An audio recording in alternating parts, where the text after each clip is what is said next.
the Agile brand.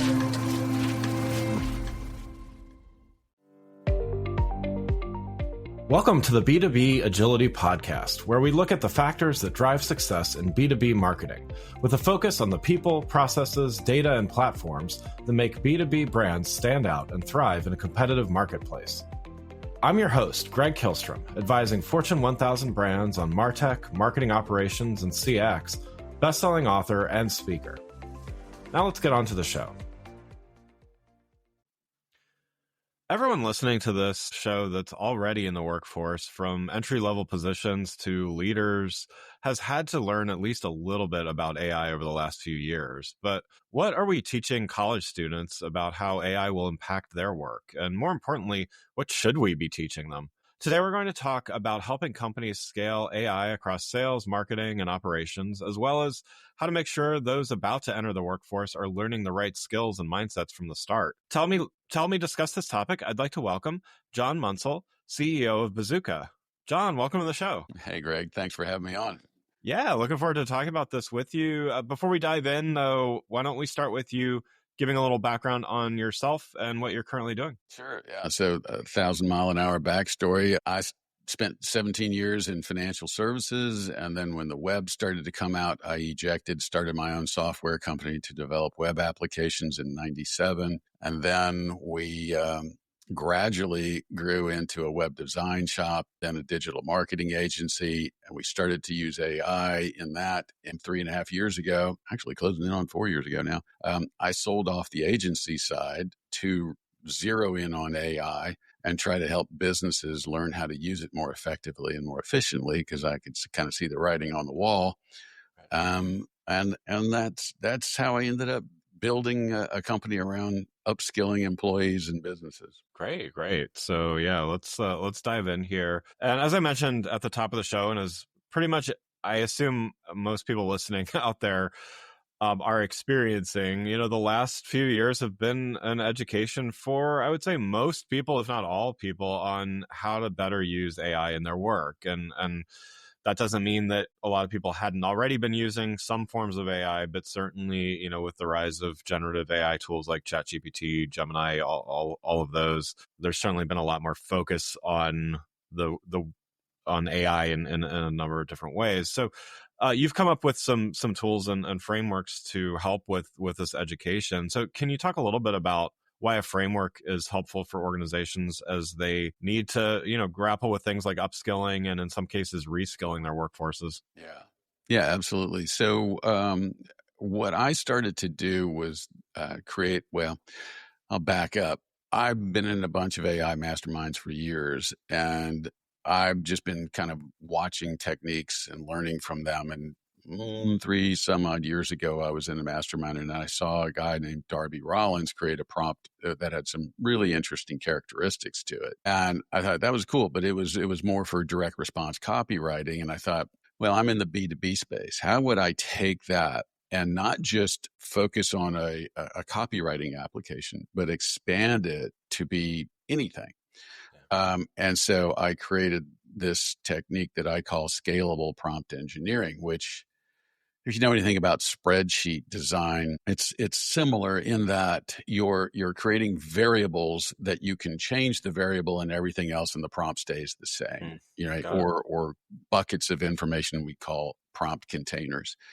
And so I started to develop that so people could hot swap information out and we could use it all over the organization. Everybody understood how the prompt was constructed.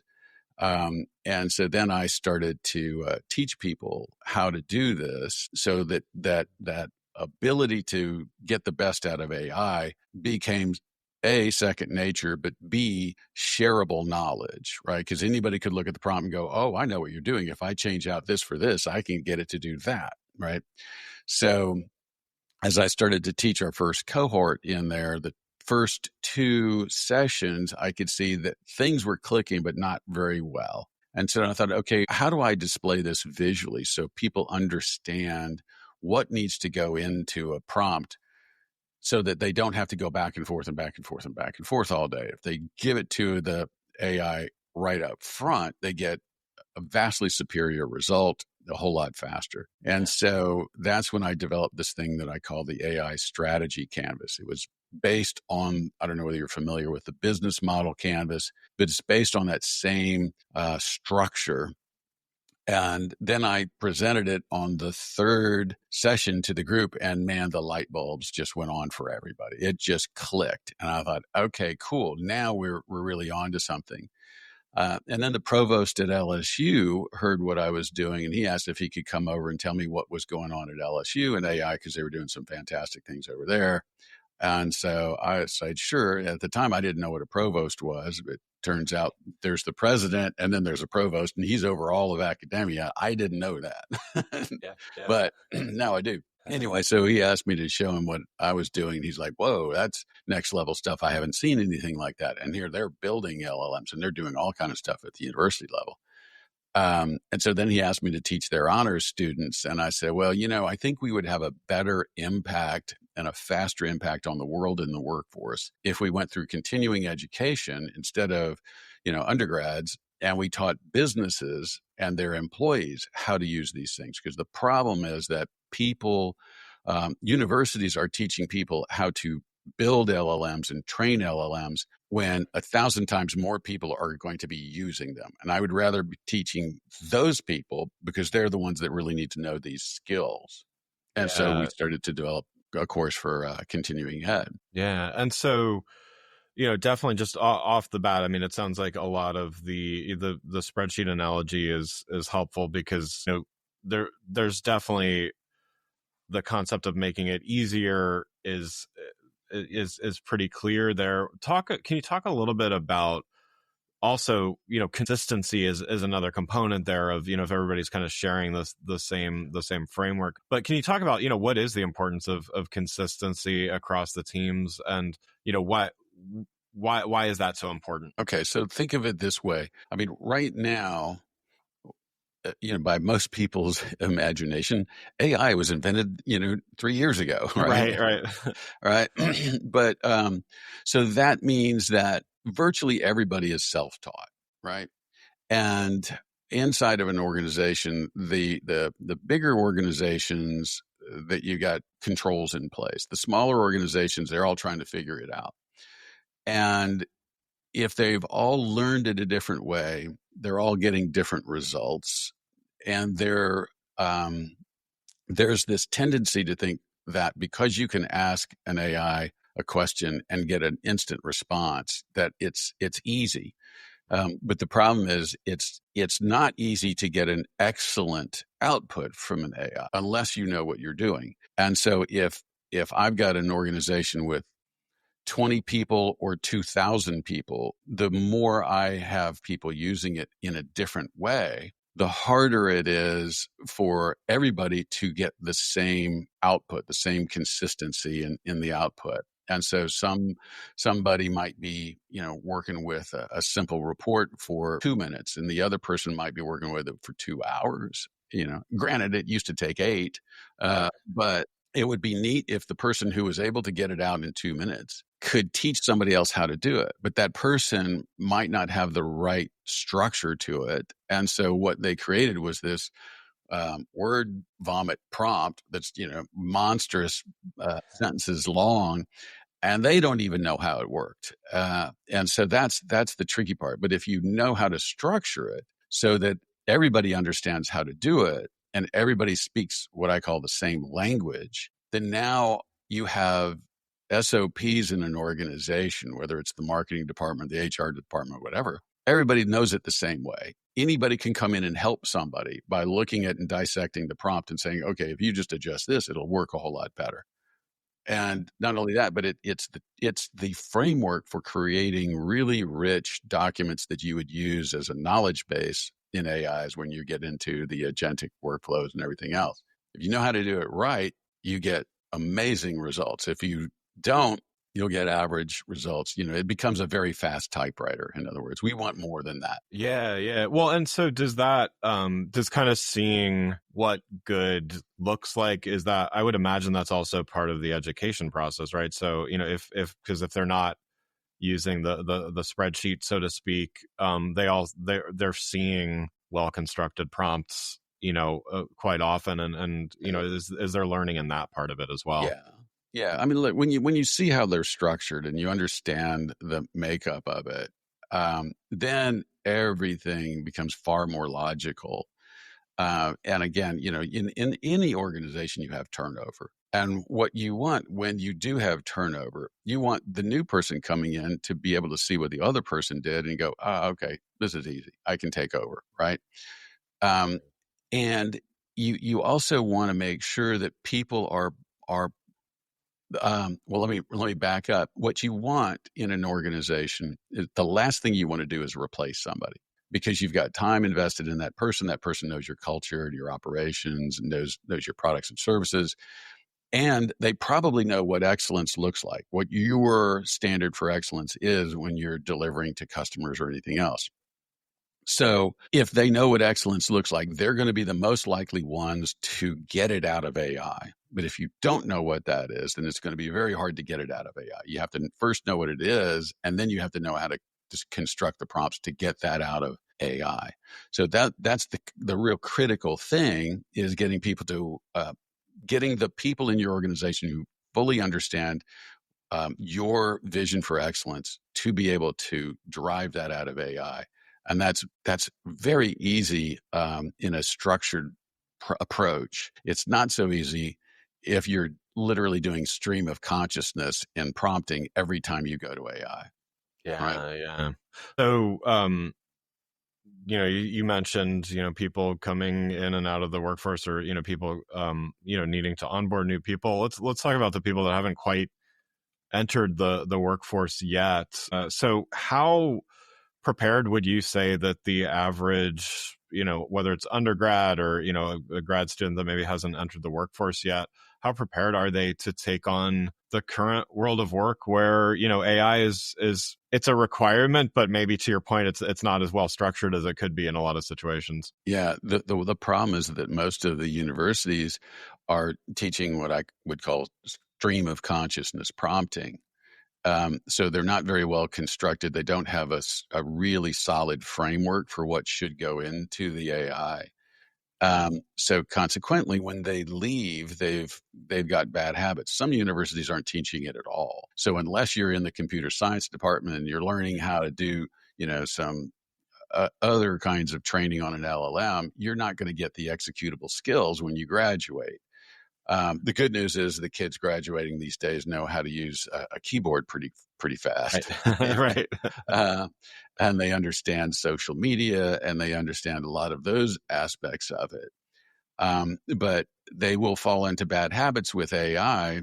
And that's what we want to make sure, that they understand it in a process, as opposed to in just this, back and forth and back and forth. Once they understand it in the process, if they graduate with that skill, then they bring that skill into the workforce with them. And that's another game changer. So for me, what I'm trying to do is approach it from both ends. I'm trying to get existing workforces to learn a new methodology that's scalable and shareable inside the enterprise. And I'm trying to teach students to leave and enter the workforce with that skill. And if their employer doesn't have it, they can bring that to the employer, and they're vastly more employable and valuable at that point. Yeah. And so, your strategies are mandatory requirements for students at LSU. Is that an anomaly? I mean, you kind of touched on this, but are other universities, maybe not all of them, but are other universities kind of following suit and adopting things like this, or is this really an anomaly? We're trying to make it more universal, and it's been interesting, because right now we've just been kind of perfecting certain aspects of it. As AI changes and progresses, everybody keeps asking me, like, hey, pretty soon you're not going to need to prompt an AI. And I'm like, that's kind of like saying pretty soon you won't have to talk to an employee. Right. That's not true. You're always going to have to tell the employee what to do and how to do it and what excellence looks like. And you're going to have to give it context for it to execute at that level. So the way we structure prompts, as these models have gotten better, our approach is actually more valuable rather than less. And it's funny because some of these newer models that have come out, whether it's DeepSeek R1 or whether it's the newer version of ChatGPT or Claude Sonnet 3.7, I can go on and on and on. Grok loves our approach to prompting. All of them do. And I've been amazed at how better the output is when you use our formula approach. It's astounding. So that's kind of where I see it getting more and more valuable. And I think if universities will get on the bandwagon, we're going to have a better workforce. And so what I've been spending the last 6 months on, Greg, is writing a book. And so it literally is now available on Amazon as of last week. Oh, So, nice. Congrats. in fact, Nice. my print version is supposed to show up sometime today. Oh, nice. Well, congrats on that. Thanks. It's called Ingrain AI. Strategy through execution. It's about how to scale an AI first culture in your organization, but it walks you through this process. So it's structured for anybody. So, a student could pick it up. There's going to be parts of it when we talk about AI governance that a student's going to go. But when you get into scalable prompt engineering, which is part 4 of the book, they'll start to understand how it operates. And that's kind of my focus for the next quarter, is to get this in the hands of universities so they start teaching in this manner, because it's so much more effective and so much more efficient. Yeah. So with some of the other people that I've interviewed, I've made the analogy, and most of them have seemed to agree as well, that well, I guess just to take a step back, there's lots of buzzwords. I live in the world of marketing, so we've seen lots of buzzwords over the decades that I've been in this field or whatever. But so not taking into account things like the metaverse and blockchain and some other things, there seem to be some similarities between the way that AI is growing and being adopted to kind of the early days of the web, where there are also some dissimilarities, I guess, as well. But universities adapting to, whether it's the web, whether it's social media as a marketing, as a marketing channel, do you think that universities are more able to adapt now to something like AI becoming more and more prominent than they were in the 90s or the early 2000s and with social media? Or is it still kind of the same, sometimes uphill battle? Sorry, that was a long question, but maybe a loaded question. But it's a bit of a loaded question, mainly because I think universities by and large don't operate like a business. They don't think like a business. Yeah. And that's a big challenge. If you get a university that thinks like a business, they see their students as the product. Right. Majority of universities don't see the students as the product. They see research as their product. And so their goal is to generate research grants, which ironically enough, I've taught 3 LSU professors how to apply for research grants a whole lot faster using AI. Nice. But if more, I think you see this more in like community colleges where they see the student as the product. They're able to move a lot faster than a university. If universities would at least embrace more of a business mindset, and I think you're going to see that happen as what's going on with the Department of Education and everything else, as universities become more responsible for revenue creation. They're going to have to learn to operate like a business, and the cost of tuition has just gone nuts up, right? And the return on that tuition has really gone south. So I feel like universities, if they would take the viewpoint that their primary purpose is to enhance a workforce and develop, let's just take the U.S., right? Develop a U.S. workforce that's second to none, then they would be looking at how do we get them the right information so they're immediately employable and productive tomorrow. And I don't think many of them are ready for that. There are a couple that are leading this. I think it's it's either University of Arizona or Arizona State. I can't recall which. I think it's Arizona State is doing some really good stuff with AI and pushing the boundaries on that. But I think more need to hurry up and get on the bandwagon, and because we have a big problem headed our way, but there's an advantage that a university would have if they would first teach students, like I always say, if they would teach students what excellence looks like and then teach them how to get it out of AI. Now we've solved some really good problems out there.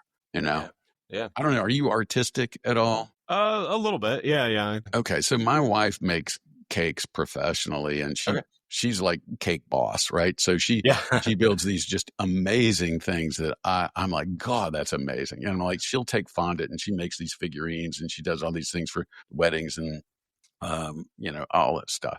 Cakes, just ornate. I can't even see that in my mind, let alone mold it into something. But she in her mind can picture this and make it. I can look at it and evaluate it. That's as good as I get with art, right? I can't do anything else. I, on the other hand, am the same with copy. I can see what the copy should look like, and I can work and write the copy. But I'm really good with editing too. But if you don't know, like for instance, if you're on the art side of marketing and you're trying to create images, if that's your superpower to where creatively what you want, and you learn how to drive that out of AI, you're going to be leagues ahead of anybody else. If you don't know what you want, then you're basically kind of letting AI figure that out. It's the same with copywriting or anything else. If you really don't know what you want and you don't know what excellence looks like, you're going to settle for what it puts out there. AI is essentially, it has devoured the world's content, and not all the world's content is excellent, right? Right. There's a lot of garbage out there. And so consequently, if you're just using what I would call untethered AI and say, write a blog post about topic X, it's going to sound like AI. But if you really understand conversions, if you understand just the human psychology of motivation, then you'll know how to prompt AI and get it to write like that. And that's the key, but you don't have to have superpowers in all those areas. But if you're really good at one, man, make that your zone of genius and learn how to get that out of AI. Yeah. I love that. That's great advice. Well, John, thanks so much for joining today. One last question for you before we wrap up here. I'd like to ask everybody, what do you do to stay agile in your role, and how do you find a way to do it consistently? I work 16 hours a day, 7 days a week. The main thing is I'm just constantly reading. I drink from the fire hose, so our students don't have to. I am ADD from the word go. So this makes my propeller spin, so that's it. I read a lot. I do a lot. I'm constantly using it, and it's fun. That's the answer, right? I enjoy it. Yeah, love it. Well, again, I'd like to thank John Munsell, CEO of Bizzuka, for joining the show. You can learn more about John and Bizzuka by following the links in the show notes. Thanks, Greg. Yeah, thank you so much. Thanks again for listening to the B2B Agility Podcast. If you enjoyed the show, please take a minute to subscribe and leave us a rating so that others can find the show more easily. You can access more episodes of the show at www.b2bagility.com. That's b2bagility.com. While you're there, check out my series of best-selling Agile brand guides covering a wide variety of marketing technology topics, or you can search for Greg Kihlstrom on Amazon. Until next time, stay focused and stay agile. The Agile brand.